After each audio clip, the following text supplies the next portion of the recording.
તો કોવિડના નવા કેસ મામલે મોટા સમાચાર હાલ સામે આવ્યા છે। ગાંધીનગર બાદ અમદાવાદ શહેરમાં પણ કોરોનાના 7 એક્ટિવ કેસ નોંધાયા છે।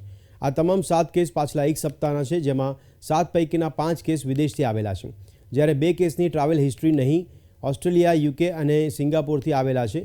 ત્યારે 5 દર્દીઓ, 4 મહિલા અને 3 પુરુષ હાલમાં હોમ આઇસોલેશનમાં સારવાર હેઠળ છે।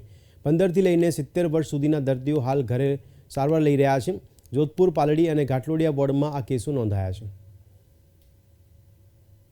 મોસ્ટલી પશ્ચિમ વિસ્તારમાંથી આ કેસીસ રિપોર્ટ થયેલા છે અને આ તમામનું જીનોમ સિક્વન્સિંગ થાય તે પ્રકારની વ્યવસ્થા કરવામાં આવી છે। હાલમાં જે 7 એક્ટિવ કેસીસ છે તમામ એસિમ્પ્ટોમેટિક છે અને હાલમાં તેઓને હોમ આઇસોલેશનમાં આ પેશન્ટ રહે છે। ટેસ્ટિંગ થાય તે પ્રકારની પણ સૂચના અને કાર્યવાહી કરવામાં આવેલી છે। આ ઉપરાંત જે કોઈ પોઝિટિવ પેશન્ટ કોવિડના આવશે, આઈધર એ પ્રાઇવેટ લેબોરેટરીમાંથી આવેલા હોય કે ગવર્મેન્ટ સેટઅપમાંથી હોય, આ તમામ પોઝિટિવ વ્યક્તિઓનું જીનોમ સિક્વન્સિંગ થાય તે પ્રકારની પણ વ્યવસ્થા કોર્પોરેશન દ્વારા હાલમાં કરવામાં આવેલી છે।